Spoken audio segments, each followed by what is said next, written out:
Bwana, mambo vipi? Mambo ni aje mwanafamilia Together Online? Ni wakati mwingine tena tumekutana tuzungumze kuhusiana na hiki ambacho kinaendelea huko kwenye mitandao ya kijamii. Bwana, tuko hapa na maoni ya watu kwa Ustaz Juma na Musoma yamekuwa ni mengi sana baada ya Ustaz Juma na Musoma bwana kuwa ameandika ujumbe mrefu kweli kweli kuwapongeza Diamond na Zuchu kwa kuweza kufunga ndoa. Kitu ambacho kiukweli hadi mimi kimenishangaza kwamba jamaa kwa mara ya kwanza kabisa amekuwa positive kwa Diamond na Zuchu licha ya kuwachukia hawa watu kwa muda mrefu sana. Ambako Ustaz Juma na Musoma bwana ameposti picha ya Diamond na Zuchu kipindi wanafunga ndoa, alafu na kuandika ujumbe kwamba salamu zangu za pongezi kwa wanandoa wapya. Napenda kuwapongeza kwa dhati kabisa wanandoa wapya mliofunga ndoa yenu kwa siri. Ingawa haikuwa jambo lililotarajiwa na wengi, mimi binafsi nimefurahishwa sana kutoka ndani kabisa moyo wangu. Nawaombea heri na baraka tele katika safari hii mpya mlioianza pamoja. Allah aidumishe ndoa yenu na ajalie iwe chanzo cha furaha yenu ya kweli.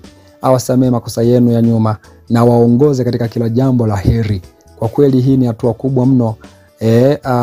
Naomba muwe mfano bora kwa wasanii wengine ambao bado hawajaoa au hawana nia ya kuoa.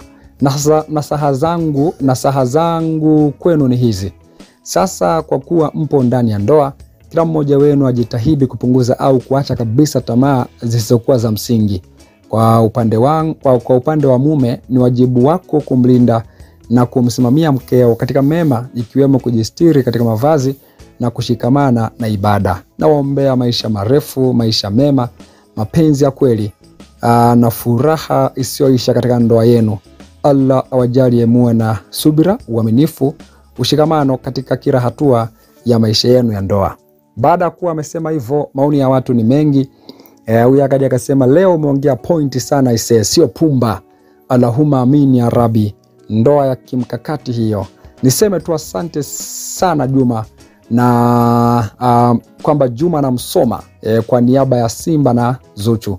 Anasema sikutegemea kama hili lingewezekana. Anajiita Tiger Platinumz. Huyu akaja akasema kwamba kwa niaba yao na waitikia amin. Kwa sababu kwamba well done. Thank you so much sir for the good advice so far. Huyu akaja akasema good kwa sababu kwamba wamehaki account nini? Maana sio kawaida kabisa watu hawaamini kama huyu ni Ustaz Juma na Musoma, yule ambaye wameshazoea kumuona jamaa akiwa na watolea maneno yasiyofaa Diamond na Zuchu, ila leo ndio hivyo anawapongeza tena kwa maneno safi kwa kuwatakia aliyo mema, kwa kuwatakia ndoa njema na vitu kama hivyo. So ndio maana watu wanahisi kwamba hata akaunti yake imehakiwa. Yakaja akasema mzee wa busara huyu ndio kwamba mzee wa busara huyu ndio Ustaz Juma na Musoma sasa ninayemfahamu mimi. We mzee mnafiki sana. Yakaja akasema amen amen amen. Kwa sababu kwamba amen thumma amin ya Rabbi. Watu hapa bwana wameitikia.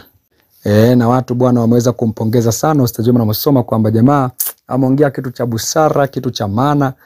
Kwa hawa watu wawili, unajua pale ambapo linakuwa linafanyika jambo jema, Mange Kimambi mwenyewe anasema kwamba kama watu wakifanya yaliyo mema, hata kama ni maadui zangu nitaripoti tu kwamba jamani hawa watu wamefanya kitu kizuri, lakini kama watu wanafanya vitu vibaya nitaripoti kwamba hawa watu jamani wameboronga, wamefanya kitu kibaya.